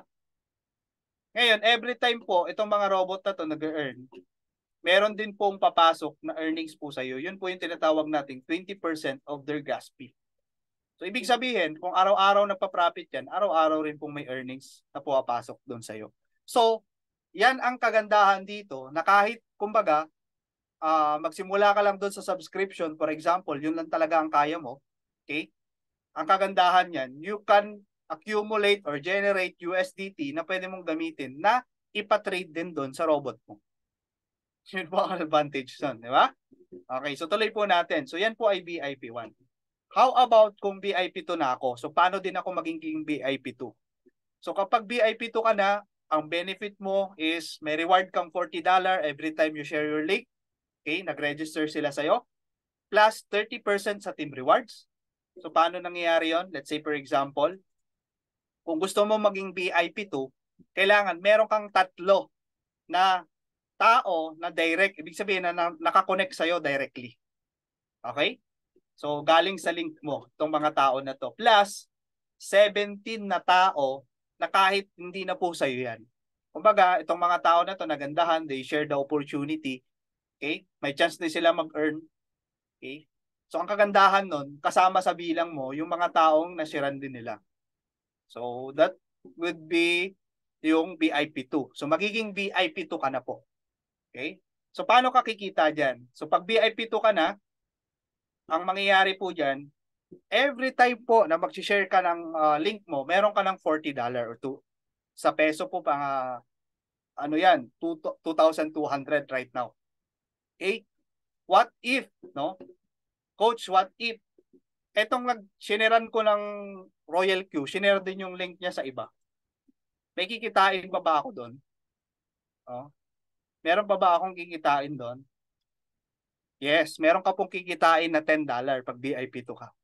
Big sabihin, yung kahit hindi mo na direct na shineran ng opportunity, ang nag-share na doon ng link is yung tao na nakuha mo, yung kaibigan mo na nakadirect sa'yo, meron ka pa ding $10. Okay? Halimbawa, yung tao na yon, yung 20, sa loob ng isang buwan, yung 20 na mga tao na yun, nag-share doon sa 6. Okay? 6 po yung sa loob ng isang buwan, nakapag-share sila sa 6 na tao. So meron ka dong $10 ng $10 po doon sa lahat ng tao na yun. So ibig sabihin, hindi mo na to kakilala. Kasi hindi naman ikaw yung nag-share niyan eh. Sila. 'Di ba? Kasi hindi mo mapipigilan eh. Once na nakita ng tao, na-prove nila sa sarili nila, napatunayan nila sa sarili nila na effective nga, totoo nga, 'di ba? Hindi mo mapipigilan ng tao, ikikwento yan. Yung chismis nga, ikinikwento eh. Ano pa kaya itong opportunity? Pag kwento yan, magiging interested yung mga tao na pagkikwentuhan mo. Kasi nga, kumbaga, sino ba naman ang ayaw mag-earn ng pera? Lahat naman tayo, di ba? So, ang mangyayari, dadami at dadami, hindi mo na mapipigilan. Okay? Kahit pigilan mo yan, hindi mo kayang pigilan yan. Katulad po na nangyayari ngayon. Okay? Plus, naalam po natin na lahat po ng robot na to, okay, lahat po ng robot na to ay may tinitrade. Okay? Doon sa bawat robot nila. Ang mangyayari po diyan, okay, meron ka pang 30% doon sa gas fee. Yun. So, kaya, along the way, lumalaki po yung earnings mo. Okay? So, tuloy po natin. So, ito ay VIP 2. So, what if, sir, gusto ko magiging VIP 3 ako? So, ang kailangan mo lang sa VIP 3, kailangan ma-promote yung 3 VIP 2 mo. Okay, ma-promote sila into VIP 2, yung 3 na naka-direct sa'yo, plus 2. Plus 2 na kahit bago pa sila or bagong member or VIP 1 lang. And total of 100. Total of 100 subscribers. Okay? Ngayon, ano yung kinikita ng VIP 3? Sa VIP 3 po, every time you share, meron kang $50. So, direct po sa'yo. Ibig sabihin, pag sinare mo yung link mo, Nag-subscribe siya, may $50 ka. Kanina, $40. Okay? So, almost nasa 2.7 yan sa peso. Isang tao pa lang yun.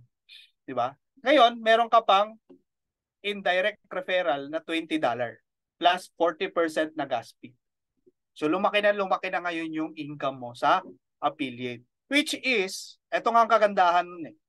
Actually, sa mga platforms na ginagamit natin, walang ganito. Di ba? Wala kang chance mag-earn. Let's say, gumamit ka ng Netflix. Ang tanong ko sa'yo, kumikita ka ba pag ginagamit mo yung Netflix? Di ba? Hindi. Because sarili nila yung subscription. Hindi naman nila sinishare yung profit nila sa mga tao eh.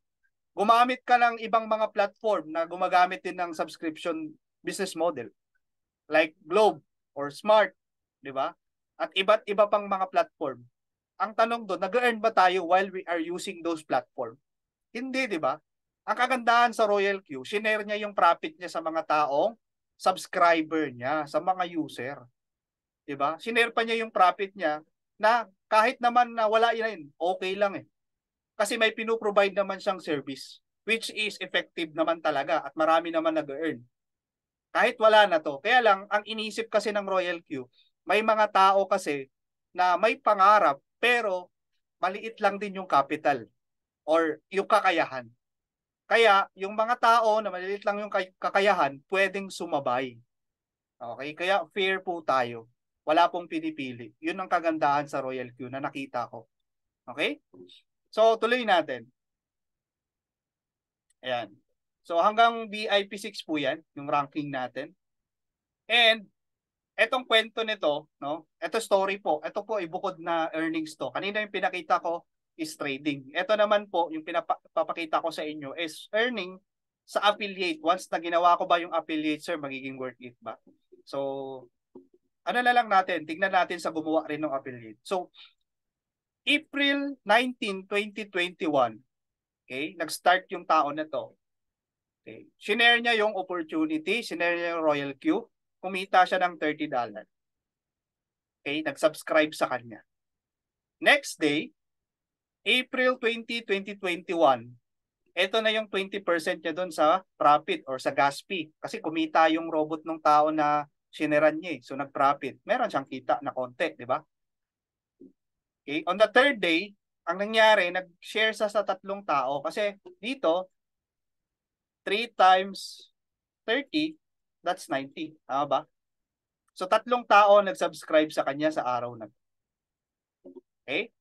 Next day, meron siyang 0.9, lumalaki ng konti, di ba? Mga araw na maliit lang kasi yun yung parang percentage niya doon sa profit na nagagawa ng robot. Fast forward tayo. October 5, 2021. Kumita siya ng 1,333, October 6, 1,400, October 7, 1,600, October 8, 1,200. October 9, 1,074 and October 10, 594. Paiba-iba rin. Pero, ang point natin dito, hindi siya bumababa ng 50K a day. Paano nangyari yun? Okay? Tumaas kasi yung rank niya. Pansin nyo yung mga VIP ranks natin. Dahil nga tumataas yung rank niya, pansin nyo, sustainable yung income niya. Kasi hindi lang naman galing doon sa affiliate or pag-share ng link yung kinikita natin. No? Plus yon. Pero, yung araw-araw na trading ng mga robot ng mga tao under your organization, isa yon sa malaking factor kung bakit napaka-sustainable ng income nitong affiliate marketing natin. Sa subscription business natin. Kasi araw-araw na mag-trade yung bot, hindi mo na kailangang i-motivate yung bot para mag-trade. Motivated na yung robot na yan. Kahit yung may-ari ng robot, hindi motivated. Di ba? Kahit tulog yan, mag-trade yung robot mo. Kaya pansin natin, sustainable siya. Unlike doon sa mga direct selling, networking na nagbebenta ng kung ano-ano. Pag yung mga downline mo ay hindi na kumilos at yung mga downline mo is unmotivated, demotivated, kailangan mo motivate, di ba? Para magka-sales. Ang kagandahan dito sa atin, okay? Hindi mo na kailangan i-motivate yung robot. Kasi yung robot yung gumagawa ng income eh. Okay? Yun ang kagandahan dito sa opportunity natin. Kaya pansin nyo, sustainable eh. Para ka kumita everyday ng 50K sa direct selling, dapat sustain din yung sales mo. Eh napakahirap po i-sustain ng sales. Okay? Kailangan effort talaga. Okay. So, yun ang kagandahan po sa opportunity na. Alright. So, yan po yung mga potential income, no? BIP 1 to BIP 6. And, isa pa sa mga story na gumawa nitong subscription business. Okay? Meron itong tao na to is may sinira na 28 na tao. Pansin nyo sa account niya, 18 lang yung activated. 10, syempre may mga tao talaga na doubt pa rin, may mga tao na baga hindi open sa ganitong klaseng opportunity. Siguro nahiya na lang, nag-download na lang ng Royal Queue. Kaya nakalagay diyan, not activated yet. Ibig sabihin, meron silang Royal Queue pero hindi pa sila nag-a-activate, nag-download lang sila. 18 yung activated. So mapapansin mo dito, from 18 na-duplicate siya into 16,689.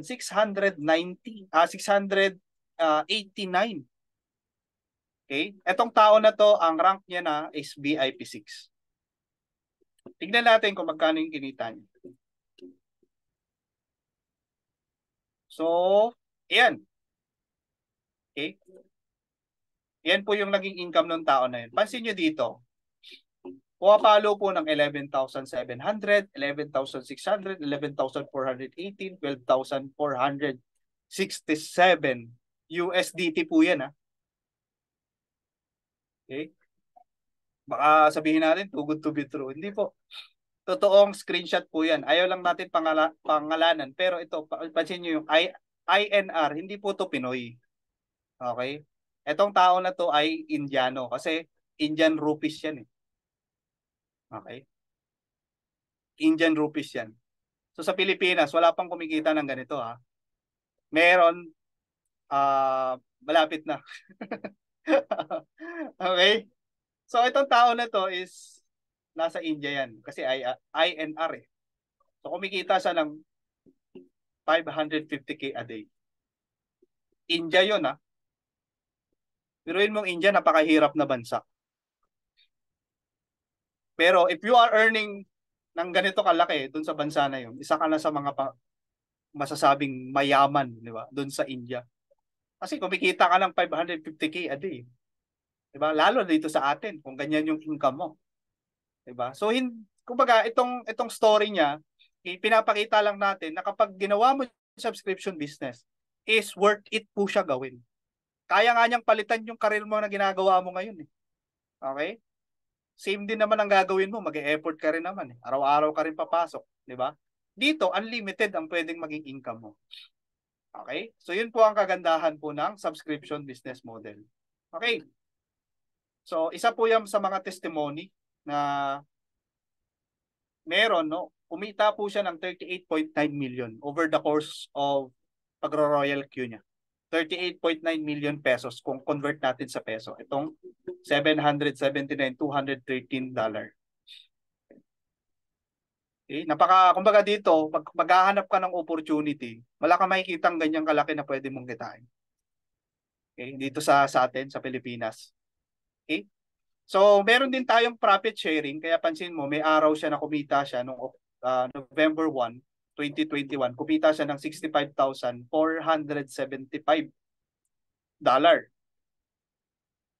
More or less, nasa 3.5 million.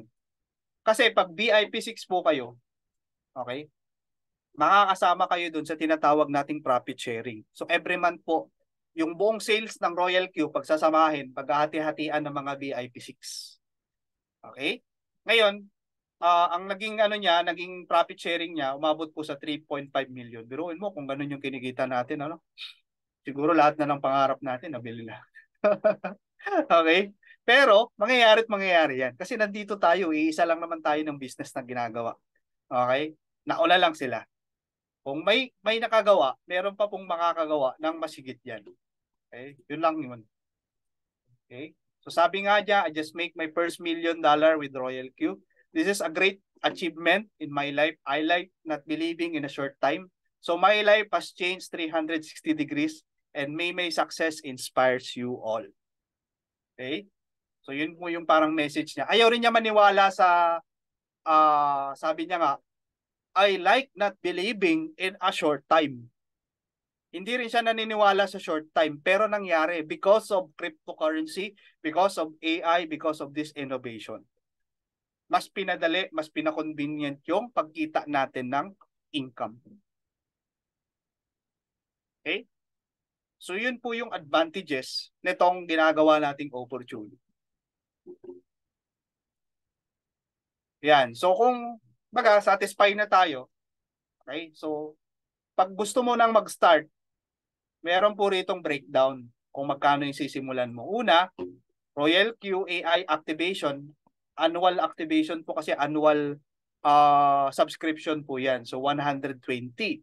So may gas fee po tayo, advance gas fee po yan. Nilalagay natin yan doon sa Royal Q para every time nagpa-profit tayo, doon lang magbabawas tayo ng gas fee. So suggested initial trading capital natin, $100.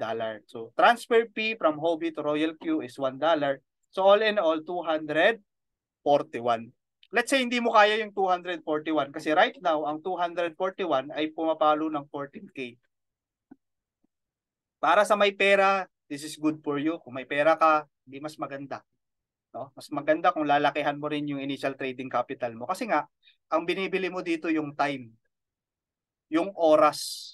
Di ba? Kasi pag mas maaga ka nagsimula, kahit saan namang investment or kahit mag-save ka ng pera, mas maaga mo siyang sinimulan, mas maaga ka rin kikita. 'Di ba? So, kung hindi mo kaya yung 14K, pwede naman magsimula ka muna dito sa activation. Ngayon, after the activation, ang gawin mo yung subscription business natin. Share mo yung link mo. Okay? Share mo sa apat. So, meron kang $30, $30, $30, $30. So, that is already 120. Tama ba? So, kumita ka na ng 120 kasi sinare mo sa apat. Ngayon, yung 120, 100 para dito sa initial trading capital mo, 20 para sa gas fee. So, meron ka na rin pinapatrade. Okay? So, ganun lang po. No? Ano lang, kumbaga, marami namang paraan eh. Sabi nga nila, if there is a problem, there is always a solution. If you are not part of a solution, you are part of the problem. Sabi nga ni Sir Chin Kitan. Di ba? So, marami pong paraan, ano? Okay, para makabuo ka ng 14K para makapag-start ka dito. Yun ngang mga bagay na wala namang binabalik sa atin eh. Okay? Pinag-aksayahan natin ng pera. What more, yung magbagay na magpapasok sa atin ng income. Okay? Ba't di natin gawa ng paraan? Yan. Okay? So, yun lang po, no? Yun po yung kagandahan ng Royal Q. So, I hope po marami kayong natutunan. At kung interested po kayo, you can message your sponsor. Yung mga nag-invite po sa inyo, i-message po ninyo. Okay, hingiin nyo po yung link para makapag-start na kayo, makapag-register kayo, and attend training. So dito po sa team natin, may mga pinoprovide po tayong mga trainings. Kasi after you subscribe, what's next? Di ba? Yun ang magiging tanong mo eh. After you subscribe, ano na next? May mga trainings po tayo na step by step na i-guide po kayo ano yung mga next nating gagawin. So, yun po, may mga trainings po tayo para dyan. Okay? So, ang kailangan mo lang gawin ngayon, i-message nyo po yung tao na nag-invite sa'yo, kunin nyo po yung link, at the same time, mag-register na kayo kasi free naman yung registration, at least meron na kayong Royal Q. Kung wala pa kayong Binance at Hobby, sabihin nyo rin doon sa nag-invite sa inyo para ma-guide kayo step by step ano yung gagawin. So sabi nga, your dreams will not adjust for you to achieve them. It is you who will adjust to achieve your dreams. Yan. So ito yung mga kasama natin, mga nagsimula, yung mga pioneers natin mga kasama, no? Last year na picture. Yan. Ito yung mga VIP 2 or VIP 3, VIP 2 club, no? Na kumbaga every time po kasi yung mga VIP 2s, VIP 3s, meron po tayong mga ganitong gathering, no? Exclusive lang sa VIP 2 sa VIP 3. Dito sa Pilipinas. Kung nandito ka sa Pilipinas, pwede kang makasama. Ayan, so ito yung travel namin. Pumunta kami sa Hong Kong last July. Itong July lang, no? 2023. So ito naman, itong picture na to, last October 14. October 14 ngayon, 2023, October 14. Sa Malaysia po ito, nung umattend po kami ng Road to V6. Ibig sabihin kasi, dito tinuturo ni Sir Rupert yung Road to V6. Paano ba papunta sa V6? Ayan, syempre, kailangan natin ng mentor. So nagpa-guide po tayo kay Sir Rupert. So sinadya pa po natin pumunta sa Malaysia para umattend lang po ng training. Okay? Right now, si Sir Rupert, no, ang gagawin niya, pupunta naman siya dito sa Pilipinas para mag-conduct ng training na kinandak niya sa amin. Yung Road to B6 din. Kaya swerte po, si Sir Rupert na po mismo yung pupunta dito. Hindi na kayo gagastos na pupunta pa kayo sa Malaysia. Di ba? Si Sir Robert na mismo na pupunta rito para mag-conduct ng training sa November 25, 2023 sa Tivoli Garden. Yan. So kontakin nyo po yung mga tao kung gusto nyo makasama dyan sa training na yan. Kontakin nyo po yung tao niya nag-invite sa inyo paano makasama doon, no? Pwede pa kayong umabol ngayon kasi yung naging deadline natin nung payment noong 15, no? Pero pwede pang humabol. Kontakin nyo lang po yung mga sponsors nyo. Paano makasama sa trainings niya. Okay? Ayan. So, ito yung mga kasama natin, mga iba-ibang lahi na kasama natin na umattend sa training. Galing din po sa mga iba't ibang countries. And, yan, Royal Q Philippines. Ayan, yung mga nagagawapuhang nagagandahan ng mga kasama po natin dito. Ayun, no? Okay? Ayan. So, yan po yung team po natin, yung community natin. Kasi, sa isang bagay na gagawin mo, dapat meron kang community. Kasi, kung ikaw lang mag-isa na gagawin mo yan, mahihirapan ka. Kung wala kang susundan, walang sistema, walang process, walang program, mahihirapan ka. Pero kung meron kang community, okay, mas madali mong gawin. Okay? Yung Royal Q. Ayan. So, ito po yung mga speakers natin, mga coaches natin na nag-guide sa atin every time. So, makikita nyo yan sila halos everyday. Meron tayong mga presentations, meron tayong mga trainings everyday na kinakandak. Sila po yung makikita nyo na mga nagtutok. At the same time, yung mga offline trainings natin, yung mga offline na presentations natin, tayo rin po, yung mga itong mga speakers na nandito, kami rin po yung nagkakandak ng mga trainings, offline and online. Okay? So, kasi ang gusto natin, ma-reach natin yung karamihan, ma-reach natin yung maraming tao. Kasi ang dami ngayon na i-scam. Dahil hindi nga nila alam kung saan sila papasok. Maraming interested na pumasok sa crypto but they don't know how to start. Hindi nila alam yung tama at mali, mga legit or scams ba yung papasukin. So right now, ang goal natin is to educate. Okay? Mahirap po ma-scam, lalo na ang pera, hindi naman ang pinupulot yan. Okay? Pag na-scam ka, di ba? Kumbaga, dadalhin mo yan habang buhay. Okay? So right now, ang goal natin is to educate people para matuto naman tayo kahit basic lang. Malaman natin yung kaibahan ng mga na-scam, kaibahan ng legit sa scam, di ba? So yun po yung gusto nating ituro sa mga tao. Okay? Ayan, sabi nga, don't miss this opportunity. Lahat naman tayo may pangarap, Senlat, SUV, ito yung mga typical na pangarap natin, travel, business. Lahat yan, makukuha natin. Okay? If we take action now.